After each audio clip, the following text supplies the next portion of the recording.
أنعمت عليكم بنعمتي ورضيت لكم الإسلام دينا.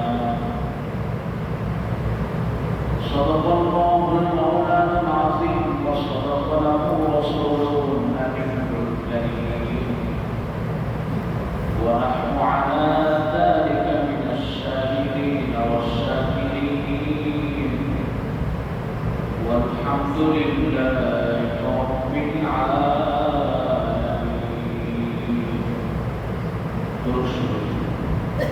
اللهم صل على محمد وعلى آل محمد كما صليت على إبراهيم وعلى آل إبراهيم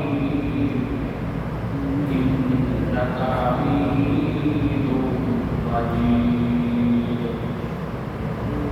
اللهم بارك على محمد وعلى آل محمد كما باركت على إبراهيم وعلى آل إبراهيم إنك حميد مجيد. بلغ العلا بكماله كشف الدجى بكماله نسل الجميع بصاله صلوا عليه وآله. মহান আল্লাহ রাব্বুল আলামিনের দরবারে লক্ষ কোটি শুকরিয়া দেই যে আল্লাহ রাব্বুল আলামিন আপনাকে আমাকে মহব্বত করে ভালোবেসে প্রত্যেক জুমার ন্যায় আজকে জুমার মতো সবাইকে একত্রিত হওয়ার অভিজ্ঞতা করছেন। এই জন্য দিন থেকে শুকরিয়া আদায় করি আলহামদুলিল্লাহ। আল্লাহ রাব্বুল আলামিনের দরবারে অসংখ্য লাখ শুকরিয়া আদায় যে তিনি আমাদেরকে মুসলমান হিসেবে দুনিয়ার মধ্যে প্রেরণ করেছেন। আবার সেই সাথে আল্লাহ রাসূল সাল্লাল্লাহু আলাইহি ওয়াসাল্লাম মুহাম্মদ সাল্লাল্লাহু আলাইহি ওয়াসাল্লামের উম্মত হিসেবে দুনিয়ার মধ্যে প্রেরণ করেছেন। দুনিয়ার মধ্যে কোনো মানুষ আল্লাহ তাআলার কাছে দরখাস্ত করে নাই যে আল্লাহ আপনি আমাকে মুসলমানের ঘরে জন্ম দিয়ে। দুনিয়ার মধ্যে কোনো মানুষ এই কথা বলে নাই যে আল্লাহ আপনি আমাকে মুহাম্মদ সাল্লাল্লাহু আলাইহি ওয়াসাল্লামের উম্মত হিসেবে দুনিয়ার মধ্যে প্রেরণ করলেন। আল্লাহ রাব্বুল আলামিন চাইলে আমাদেরকে হযরত মুসা আলাইহিস সালাম, আদম আলাইহিস সালাম, শীশ আলাইহিস সালাম, দাউদ আলাইহিস সালাম যত পয়গম্বর দুনিয়ার মধ্যে আসছেন তাদের উদ্দেশ্যে আমাদেরকে বানাইতে পারতেন। কিন্তু বড় সৌভাগ্যের বিষয় যে আল্লাহ রাব্বুল আলামিন আপনাকে আমাকে মহব্বত করে ভালোবেসে আল্লাহ রাসূল সাল্লাল্লাহু আলাইহি ওয়াসাল্লামের উম্মত বানাইছেন। বলেন সুবহানাল্লাহ। সুবহানাল্লাহ। এটা বড় আশ্চর্যের বিষয় যে আল্লাহ রাব্বুল আলামিন মুহাম্মদ সাল্লাল্লাহু আলাইহি ওয়াসাল্লামকে দুনিয়া প্রেরণ করার পূর্বে আরো অসংখ্য অগণিত পয়গম্বর রাসূল দুনিয়াতে প্রেরণ করেছেন। কিন্তু আল্লাহ তাআলা আমাদেরকে সেখান থেকে আলাদাভাবে সিলেকশন করে নির্দিষ্ট করে আলাদাভাবে আমাদেরকে রাখিয়েছিল। আবার আল্লাহ তাআলা ভালোবাসা মুহাম্মদ সাল্লাল্লাহু আলাইহি ওয়াসাল্লামের উপর প্রেরণ করেছেন। এজন্য আমরা সৌভাগ্যবান যে আমরা মুহাম্মদ সাল্লাল্লাহু আলাইহি ওয়াসাল্লামের উম্মত। অনেক দামি যেমন আল্লাহ রাসূল সাল্লাল্লাহু আলাইহি ওয়াসাল্লাম এমন দামি মানুষ, আবার দুনিয়ার যত কিছু আছে সবচেয়ে দামি জিনিসগুলো আল্লাহ রাসূলকে দান করা। আল্লাহ রাসূলকে দান করা আমাদের ছোট্ট একটা মেসেজ যে আল্লাহ রাসূল এমন একজন মানুষ তিনার সমস্ত কিছু এত দাম দেওয়া। আল্লাহ রাসূল সাল্লাল্লাহু আলাইহি ওয়াসাল্লাম যখন ছোট্ট ভাবে আল্লাহ রাসূলের সিনাটাকে চাপ করা হয়েছে, যেখান থেকে বিজ্ঞানীরা আজকে হার্ট সার্জারি করে, এইখান থেকে কিন্তু মুহাম্মদ সাল্লাল্লাহু আলাইহি ওয়াসাল্লামের এই কোরআনের বইগুলো সমস্ত কিছু আলোচনা আছে। সেখান থেকে বিজ্ঞানীরা গবেষণা করে দেখল, একজন মানুষের বুককে যদি চাপ করে আবার সেখানে গরম দিল বসানো হয়, সেটা মানুষ জীবিত থাকতে পারে। সেখান থেকে বিজ্ঞানীরা রিসার্চ করে দেখল যে ওপেন হার্ট সার্জারি একটা মানুষকে করা যেতে পারে। তাদের গবেষণা থেকে আল্লাহ রাসূল থেকে শুরু।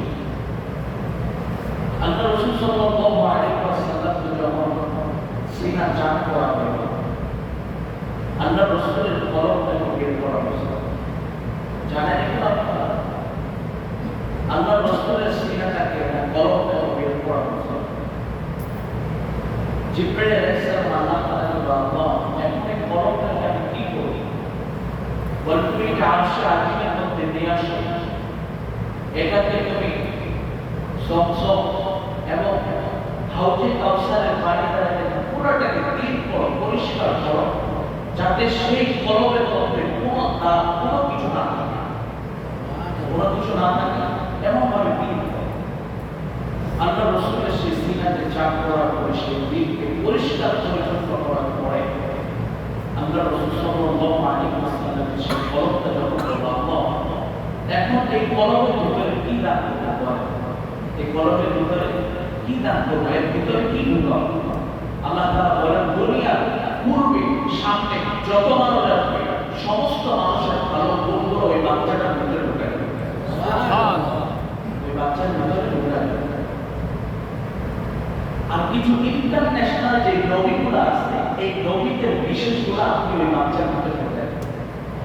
কিতাবের মধ্যে আসছে 20 জন নবী ইন্টারন্যাশনাল কিছু গুণ, আদম হযরত আদম, আরিফা শীষ সুজাত খল্লাত ইব্রাহিম, ইসহাক ইসমাঈল, বুশরা ইয়াকুব, জামাল ইউসুফ, সাবরা আইয়ুব, ঈসা জুহদা ঈসা, দাউদ মুসা ওয়া হাইমান সুলাইমান ওয়া ইলমান হিজর। এই 20 জন ইন্টারন্যাশনাল নবীর গুণ ওই মুহাম্মদ সাল্লাল্লাহু আলাইহি ওয়াসাল্লামের ভিতরে ঢুকাই দেবে। সুবহানাল্লাহ। এমনিতে সমস্ত নবীদের ইমাম, এমনিতে হয় সমস্ত নবীদের ভালো গুণগুলো তার ভিতরে ছিল, এই জন্যই তো ইমাম।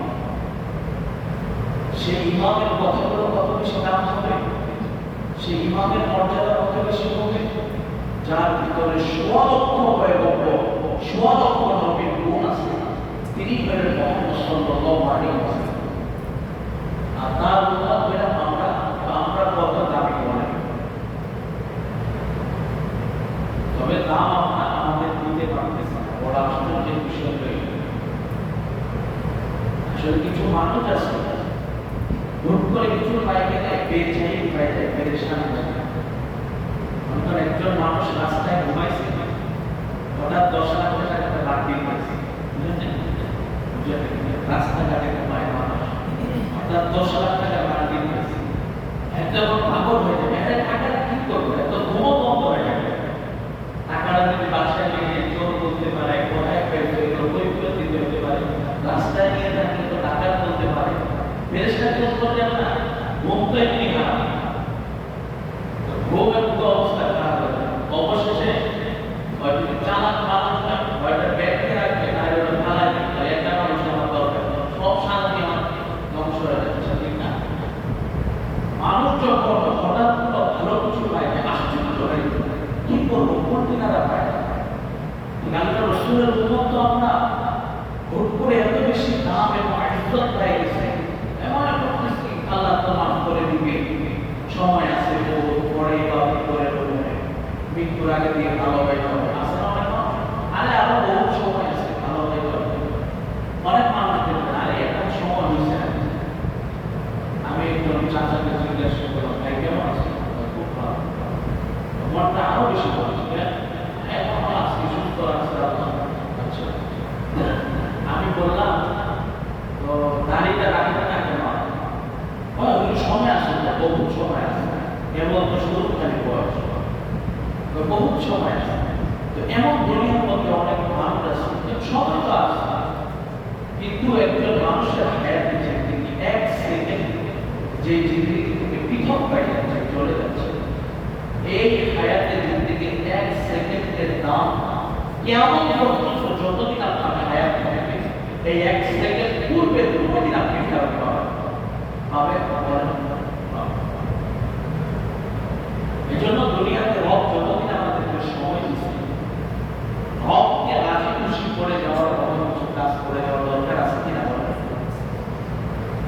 আল্লাহ রাসূল সাল্লাল্লাহু আলাইহি ওয়াসাল্লাম বলেন, দুনিয়াতে 3 সম্প্রদায়ের মানুষ এমন থাকবে যারা মৃত্যুবরণ করার পর তাদের কবরের মধ্যে সওয়াব চাইতে থাকে। বলেন না সুবহানাল্লাহ। কয় শ্রেণীর মানুষ? قال النبي صلى الله عليه وسلم إلا من صدقة جارية। আল্লাহ রাসূল সাল্লাল্লাহু আলাইহি ওয়াসাল্লাম বলেন, কোন ব্যক্তি মৃত্যু যদি হয়ে যায়, কোন ব্যক্তি যদি মারা যায়, তারপর তার কবরের মধ্যে সদকায়ে জারিয়া, এই আমলটা কিয়ামত পর্যন্ত জারি থাকবে।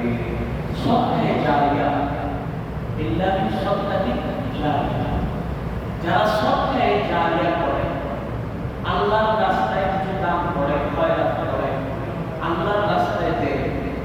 যেমন এই মসজিদ, এই মসজিদে যারা এক বস্তা সিমেন্ট দিছে, একটা টাইলস দিছে, একটা ফ্যান দিছে, একটা লাইট দিছে, এগুলো যতদিন পর্যন্ত বহাল থাকবে, যতদিন পর্যন্ত থাকবে, আপনি মৃত্যু হয়ে যাবেন, আপনি মৃত্যুবরণ করেন, ওই মৃত্যুবরণ করলেও এই মানুষ, যত মানুষ এখানে ইবাদত করবে, এর একটা পার্সেন্ট, এর একটা সওয়াব আপনি কবরের মধ্যে পাবেন। বলেন না সুবহানাল্লাহ। হাদিস বিশদ করে লেখেন, শুধু যে টাকাই হইতে হবে বিষয়টা এমন হয়, শুধু যে মাল সামান হইতে হবে বিষয়টা এমন হয়। আপনাকে আল্লাহ তাআলা ধন সম্পদ দেয় নাই, আপনি টাকা পয়সার কারণে কোথাও দান সদকা করতে পারেন না, তবে আপনি দেখতেছেন যে এই মানুষগুলো একটা কাজ করতেছে, ওই কাজের মধ্যে যদি আপনি সহযোগিতা করেন, এক বস্তা মাটি যদি আপনি কাঁধে করে পৌঁছে দেন, আর এই বস্তা মাটি দ্বারা যদি সেই মসজিদের মধ্যে কাজ চলে, ওই মাটির সওয়াব আপনি কিয়ামত পর্যন্ত পাইবেন। শুধু টাকা পয়সা দ্বারাই নয়, শুধু ধন সম্পদ থেকে সদকায়ে জারিয়া নয়, সদকায়ে জারিয়া বহুত মেসেজ আছে। আপনি একটা গাছ এমন ভাবে বপন করে গেলেন, আমার বাপ দাদার পৈতৃক সম্পত্তির উপর আমি একটা গাছ বপন করলাম, আর এই বপনকৃত গাছ থেকে যত ফল হবে, কিয়ামত পর্যন্ত যত মানুষ আপনি এগুলো বপন করবে, আপনি এটা সওয়াব পাবেন। বুঝলেন না? এমন কিছু ওয়াকফকৃত গাছ আছে, জানেন?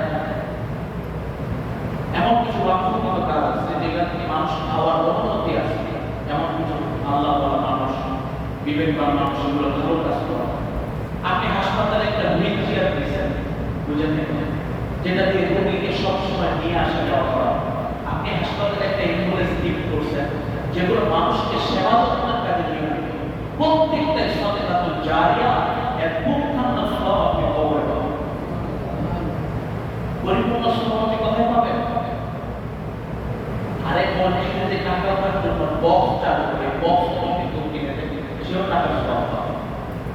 এখন আপনাদেরকে বুঝিয়ে দিতে চাচ্ছি, মানুষ ভালো কাজ করার জন্য যত প্রক্রিয়া আছে, যত নিয়ম কানুন আছে, এগুলোর মধ্যে যদি সীমাবদ্ধ রেখে মসজিদ, মাদ্রাসায় ভালো কাজে ইসলামে মাহফিলের মধ্যে টাকা পয়সা দান করে, ওই ভালো কাজ করতে বলা যতদিন পর্যন্ত ভালো কাজ করবে, মৃত্যুর পরে পরিপূর্ণ সওয়াব আপনি পাবেন। তাহলে এক নম্বর কি? সদকায়ে জারিয়া। প্রকাশ্যে কিছু হবে না, গোপনে দিতে পারবেন, গোপনে দিতে পারবেন, প্রকাশ্যে দিতে পারবেন। অনেক মানুষ আছে দেখবেন, মসজিদে যারা টাকা পয়সা দেয়, অনেক মানুষ গোপনে ডবল টাকা, রব তাদেরকে পছন্দ করে, প্রকাশ্যে যারা দেয় তাদেরকেও পছন্দ করে। আছে না এমন বলি অসংখ্য অনেক গরিব মানুষ। তাহলে এক নম্বর হলো সদকায়ে জারিয়া, যেটা আপনার মৃত্যুর পর কবরে আপনি পাইতে থাকেন। করবেন তো ইনশাআল্লাহ। দুনিয়াতে বাঁচে থাকলে কিছু টাকা পয়সা আল্লাহর রাস্তায় সদকায়ে জারিয়া করে। আপনার আম্মার একটা অসুস্থ, আরে যুবকরা তো ছেড়ে রাখবে, যুবকরা জোয়ান কালে যদি অসুস্থ একটু হইত, আম্মা আব্বার সঙ্গে সঙ্গে বলতো, আরে মুরগি আল্লাহ একটা ছাগল দিল, তাই না? আপনাদের আব্বা আম্মা দিছে না, একটু অসুস্থ হইতে গিয়ে। কিন্তু বড় আশ্চর্যের বিষয় যে আব্বা জান, যে আব্বা জান আজকে কবরের মধ্যে চলে গেছে, ওই আব্বা জানের জন্য আমরা কতটুকু করি? আরে এক আব্বা জানের জন্য যদি উদ্দেশ্য করে মসজিদের মধ্যে একটা ফ্যানও আপনি গিফট করেন, যে ফ্যানটা দিলাম আমার আব্বা আব্বা কবরের মধ্যে সব বোঝাবে, যতজন করবে ওই ফ্যানের বাতাস পাবে, যত ওই ফ্যানের নিচে নেই কামাই করবে, পরিপূর্ণ সব আপনি তো পাবেন, আপনার আব্বা আব্বা কবরের মধ্যে পাবেন।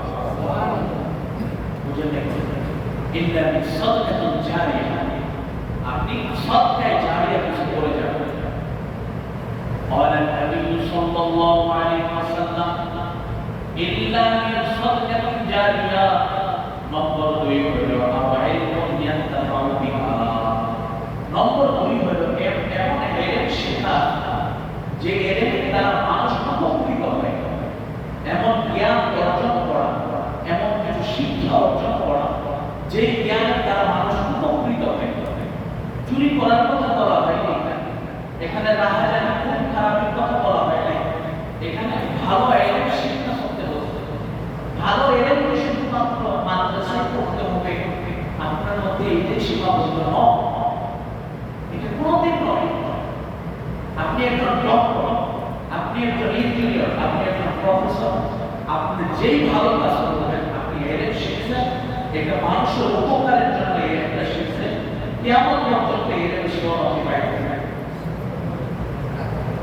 এগুলো সবটাই যাবে এমন ইলম শেখা যে ইলমের দ্বারা মানুষ উপকৃত হবে।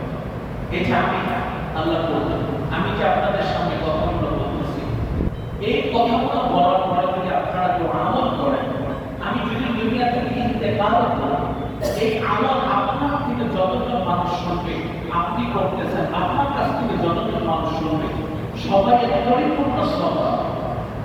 সবাই পরিপূর্ণ কি পাবে? সওয়াব। আপনার কাছ থেকে আরেকজন শিখবে। যেমন দেখুন আমাদের মাদ্রাসাগুলোতে দেখা যায়, এই যে আমি আমল করতেছি না, এই আমার আমল কিন্তু আল্লাহ রাসূল সাল্লাল্লাহু আলাইহি ওয়াসাল্লামের কবরের মধ্যে পাচ্ছে, জানেন? কারণ সর্বপ্রথম ইলমের বিকাশ ঘটিয়েছেন মুহাম্মদ সাল্লাল্লাহু আলাইহি ওয়াসাল্লাম। সেখান থেকে সমস্ত তাবেঈন, আইয়ুবে মুজতাহিদিন, উলামায়ে কেরাম এইভাবে ধাপে ধাপে ধাপে ধাপে আস্তে আস্তে আমল করতে হবে। সুতরাং আমি যত পরিমাণ ইবাদত করব, এর কিছু কিছু পার্সেন্টেজ ওই আল্লাহ ওয়ালা কবরের মধ্যে যাইতে চাই। তাহলে আওয়াইলুন ইয়ান্তাফাউ বিহা, বুঝা গেল যে মানুষ এমন এক প্রকৃত ইলম শিক্ষা যেটা শেখার দ্বারা মানুষের ফায়দা হয়। শিখবো তো ইনশাআল্লাহ। নম্বর 3, আওয়ালাদান সালিহা, এমন একজন দুনিয়াতে নেককার সন্তান দুনিয়ার মধ্যে রেখে যাওয়া, যেই সন্তান দুনিয়াতে রেখে যাওয়ার পরে মৃত্যুর পরে আমার কবরের মধ্যে কিছু পাঠানো, মৃত্যুর পরে আমার কবরের মধ্যে কিছু পাঠানো। এমনকি বিদেশ থেকে লাখ টাকার চেক পাঠাবে আপনাকে, বলেন না কিছু পাঠাবে। এমন একজন নেককার সন্তান যিনি আমার কবরের মধ্যে সওয়াব পাঠাবে, যিনি আমার কবরের মধ্যে আমল পাঠাবে, এমন একজন নেককার সন্তান দুনিয়ার মধ্যে রেখে যাবে। বড় আশ্চর্যের বিষয়, হতভাগা ওই সমস্ত মানুষ যাদের আব্বা আম্মা এত কষ্ট করে সন্তান লালন পালন করে দুনিয়ার মধ্যে প্রেরণ করলো, দুনিয়ার মধ্যে প্রেরণ করার পরে তাদেরকে এত সুন্দর সুনামের অধিকারী বানাই গেল, কাজী সমস্ত কোনদিন রবের কাছে হাত তুলে বলে না রব্বির হামহুমা কামা রাব্বায়ানি সগীরা, কোনদিন দোয়া করে না। দোয়া করে আর বড় ভালো মানুষ ওই সমস্ত আব্বা মা যারা কবরে যাওয়ার পরে তার সন্তানগুলো কবরের মধ্যে সওয়াব পাবে। এমন একটা সন্তান বানানোর নিয়ত আছে না ইনশাআল্লাহ? বলেন না নিয়ত আছে না ইনশাআল্লাহ? সবাই একজন নেককার সন্তান বানায়। বড় আশ্চর্যের বিষয়, এমন সন্তান বানায় রাখতে গেলাম যেই সন্তানের এমন খারাপ ব্যবহারের কারণে এলাকার মানুষ শান্তি মতো থাকতে পারে না। এই সন্তানকে বলে এই সন্তান থাকার চেয়ে না থাকা বেশি ভালো, আছে কি না?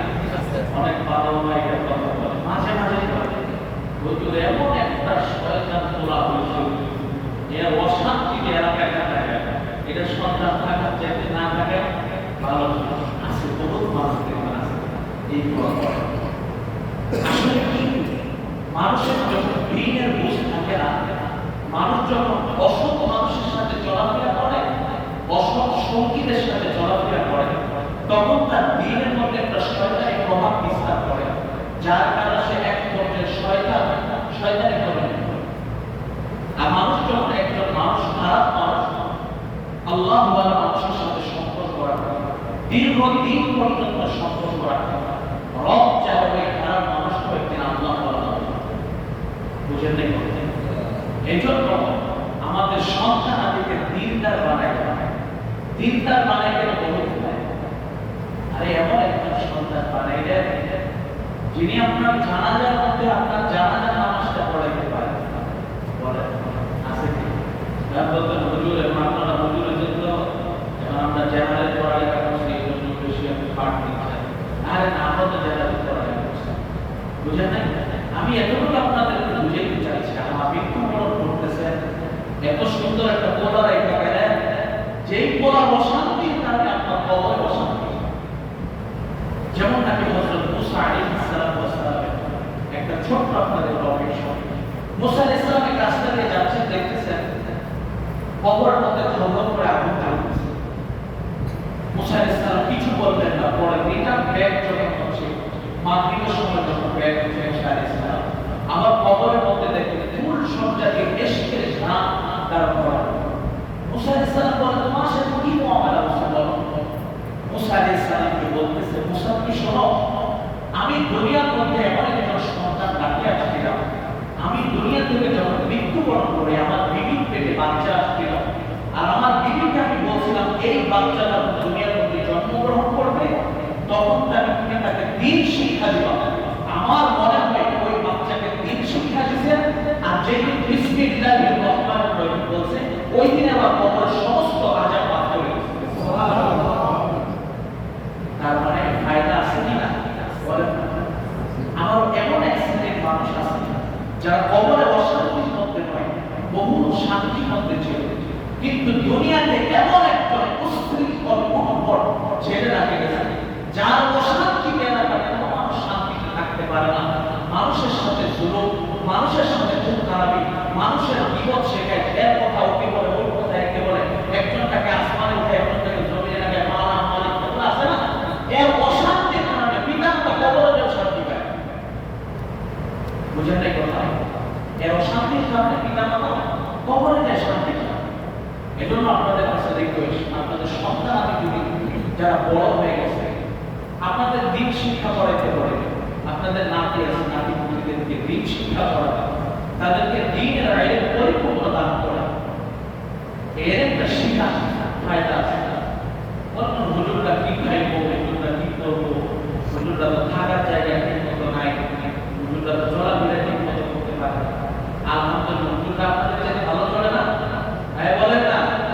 হুজুরদের একটা ঋণ আছে, বলেন কোন ব্যাংকে যায় বলেন ব্যাংকের ম্যানেজার আছে কয়জন হুজুর লোন লইছে দেখি বেশি সুখে আছে, এবার ব্যাংকের লোন দেয় দেখছেন এগুলো কাহিনী। মূলত জীবনের মধ্যে সুখ তো তিনি পাইছেন, যিনি সমস্ত পেরেশানি থেকে মুক্ত, তার জীবনটা একটু সবচেয়ে সুখী। সে এখন ভ্যান চালাক, সে এখন ঠিকমতের ওপর, সে এখন রাস্তাঘাটে করবে, এর জীবনটা সবচেয়ে সুখী না, যার কোনো টেনশন নেই, এর সবচেয়ে সুখী। এই জন্য আপনাদের কাছে রিকোয়েস্ট, আপনারা ছোট ছোট বাচ্চাগুলোকে দিন শিক্ষা করা, পরবর্তীতে আপনি ডাক্তার বানান, ইঞ্জিনিয়ার, প্রফেসর, যত বড় বানান, ইসি, প্রধানমন্ত্রী পর্যন্ত বানান, কোনো আফসোস নাই। তবে দিনের শুরু লক্ষ্য থেকে তার ভিতরে আপনি এখানে এলেমের যত্ন চালু করে দেন, কমপক্ষে মৃত্যুর পর বাপমার জন্য এই দোয়া করবে, রব্বির হামহুমা কামা রাব্বায়ানি সগীরা, আয় আল্লাহ আপনি আমার পিতা মাতার সগীরা কবিরা সমস্ত গুনাহ মাফ করে দিয়ে আমার আব্বা আমার কবরটাকে আপনি জান্নাতের টুকরা বানিয়ে দেন। আছে কি না? এমন অকৃতজ্ঞ যুবক কিছু আছে, ব্রাদার ভাইরা আছে, 365 দিনের মধ্যে একদিন আব্বা আমার জন্য দোয়া করে আছে কি না? 5 থেকে 10-15 বছর আগে পিতা মাতা ইন্তেকাল করছে, ওই কবরের মধ্যে ফালায় রাখে আসবে না, একদিন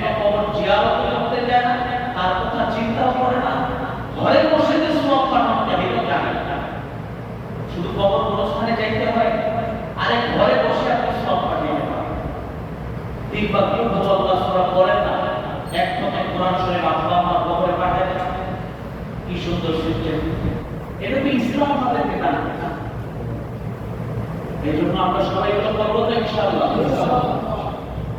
আজকে আপনাদের একটা নতুন জিনিস শোনানোর জন্য এইগুলো কথায় বলতে নিয়ে আসে। নতুন একটা জিনিস আজকে আপনারা শোনান। সমসাময়িক বিষয় নিয়ে আমার কথা বলতে আমার একটা ভালো লাগে এবং যুগোপযোগী কিছু কথা আপনাদের শোনানো দরকার আছে না? সব বিষয় ইসলাম আছে। ইসলাম কোনো বিষয় থেকে পৃথক নেই।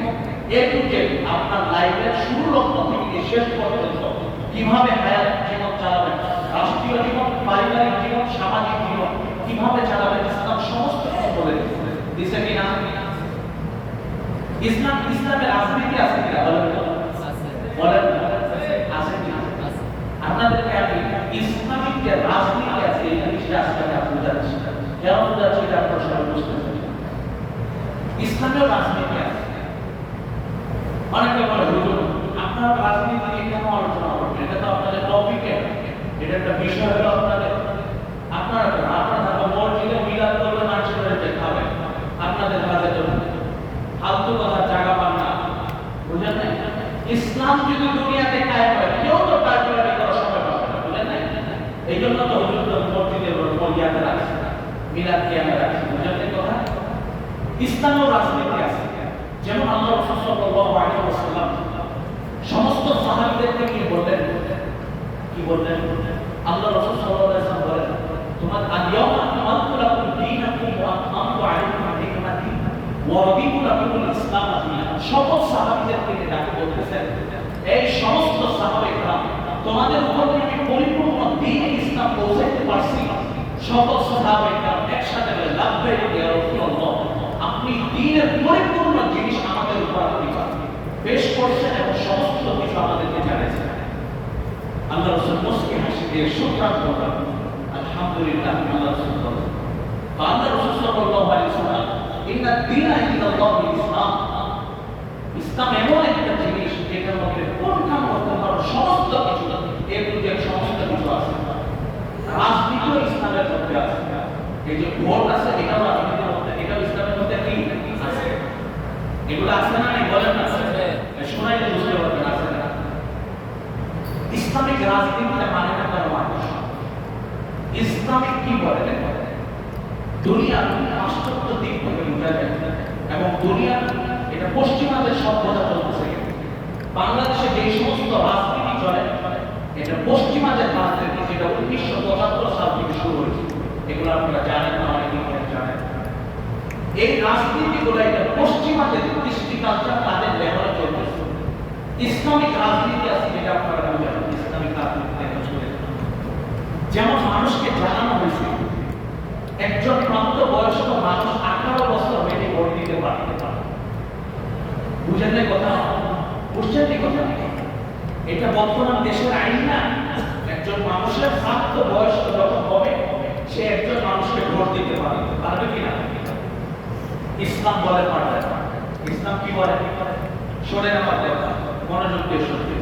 ইসলাম বলে পারবে একজন মানুষের 18 বছর হয়ে সে কোনোদিন মানুষকে নেতৃত্ব রাষ্ট্রে বসানোর মতো সে ভোট দিতে পারবে না। কারণ কেন? তার ভিতরে যেই পরিমাণ এলেম থাকা দরকার, যেই পরিমাণ এই বিষয়ে জ্ঞান থাকা দরকার, একজন 18 বছরের যুবকের মাথায় এই পরিমাণ জ্ঞান এবং ভেলু তার মাথায় থাকে না। বুঝছেন কথা? যার কারণে সে একজন মানুষকে নেতা হিসেবে সাব্যস্ত করবে, মানাবে, সেইটা তার বিষয় অভিজ্ঞতা। বুঝছেন কথা? যেমন আমাদেরকে এনআইডি কার্ড দেওয়া, এনআইডি দেওয়া হয় না। ইসলাম বলে 2টা কার্ড মানুষকে দিতে হবে। কয়টা কার্ড? এনআইডি কার্ড কেন দেওয়া হয় মানুষকে জানেন? এনআইডি কার্ড হলো জাতীয় পরিচয় পত্র। জাতীয় পরিচয় পত্র। জাতীয় পরিচয় পত্রের বিধান হইল জাতীয় পরিচয় পত্র দিবে স্বরাষ্ট্রমন্ত্রী। জাতীয় পরিচয় পত্র এই জন্য দেওয়া হয়, একজন চোর পাবে জাতীয় পরিচয় পত্র, একজন গুন্ডাও পাবে, একজন বাটপারও পাবে, একজন দুনিয়ার সবচেয়ে জঘন্য মানুষ তিনিও পাবে। এক কথায় বাংলাদেশের মধ্যে যত ধনী গরিব বড় ছোট লোক, গরিব দুঃখী চোর বাটপার গুন্ডা রাজধানী এগুলো যত কিছু আছে সবাই কিন্তু এনআইডি কার্ড পাবে, জাতীয় পরিচয় পত্র পাবে, জাতীয় পরিচয় পত্র পাবে।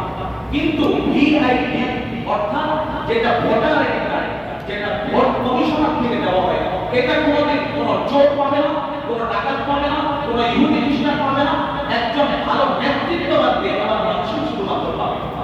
বুঝছেন আমার কথা? ইসলাম এমন একজন মানুষকে এই কথার উপর বিচলিত করছে, এই কথার উপর উপনীত করছে যে একজন মানুষ চাইলে যে কাউকে ভোট দিতে পারবে না, একজন মানুষ চাইলে মন চেয়ে যেভাবে জীবন কাটাতে পারবে না। তাহলে এক কাপ চা দিয়ে কেন ভোট বিলম্বারি করে, রাতের আধারে কেন 500 টাকা চুরি করে এখানে করবে? আছে কিনা এমন মানুষ? তাহলে ইসলাম এই কথাই বোঝায় যে দুনিয়ার মধ্যে যদি ভোট নিতে হয় এমন কিছু ভালো মানুষদের কাছে ভোটার আইডি কার্ড থাকতে হবে যারা শুধুমাত্র এই সমস্ত ভালো মানুষদেরকে ভোট দিতে পারে। বোঝেন এই কথা? বুঝছেন আমার কথা? যেমন ইসলামের সমর্থন করলে আপনি কোনোদিন কোনো কম জনকে ভোট দিতে পারবেন না। যারা দুনিয়ার থেকে অশ্লীল কাজ করে এদেরকে আপনি ভোট দিতে পারবেন না। ইসলামে নিষেধ, এটা ইসলামের একদম কঠিন ভাবে নিষেধ। যারা ক্যাসিনো খেলে, হাজার যুবককে যারা ধ্বংস করে, এদেরকে কেউ ভোট দিতে পারবে না। আছে কিনা এমন মানুষ? আছে কিনা? যখন একজন ভোটার সে নির্দিষ্ট করবে যে আমি একজন প্রকৃত শরীর মানুষকে ভোট দিব, তখন দুনিয়া থেকে কোনোদিন অরাজনৈতিক বলেন, রাজনৈতিক বলেন, কোনো ধরনের কোনো সমস্যা হবে না। এবং ওই জমানার মধ্যে চোর, গুন্ডা, বাটপার যত কিছু মানুষ আছে এগুলো তৈরি করবে না। বুঝলেন? এখন চোরও ভোট দেয় একজনকে, ডাকাতও ভোট দেয় একজনকে, গুন্ডাও ভোট দেয় একজনকে। এই জন্য এই ভোটের কোনো মূল্য থাকে না। এই জন্য ইসলাম দুনিয়ার মধ্যে কায়েম হবে। বাতিলরা জানে যে ইসলাম দুনিয়ার মধ্যে যদি একবার কায়েম হয়, ইসলাম যদি দুনিয়ার মধ্যে একবার প্রতিষ্ঠিত হয়, কেউ কোনোদিন গুন্ডা মাস্তানি করতে পারবে না, কেউ কোনোদিন বাহাদুরি দেখাইতে পারবে না, কেউ কোনোদিন অনর্থকভাবে কোনো গরিব মানুষের উপর জুলুম করতে পারবে না, কেউ নিজের সরকারের টাকা নিজের করে আত্মসাৎ করতে পারবে না, কেউ মদের বারে যেতে পারবে না, কেউ যৌন পল্লীতে যেতে পারবে না। এই জন্য সমস্ত বাতিলরা জানে যে ইসলামকে কোনোদিন ইসলাম হিসাবে দুনিয়ার ভিতরে প্রতিষ্ঠিত করতে দেওয়া যাবে না। যদি প্রতিষ্ঠিত হয় তাহলে তো সারা দুনিয়ার অবৈধতা বন্ধ হয়ে যাবে, সমস্ত কিছু বন্ধ হয়ে যাবে। বুঝলেন না? এই জন্য মানুষ, এই জন্য মৌলবীরা কিছু বলে না এই বিষয়ে। হুজুররা এগুলো বলবে, হুজুররা থাকে মসজিদে, হুজুররা থাকে আমাদের মারা গেলে ওখানে দোয়া করতে হবে, হুজুররা রাজনীতি।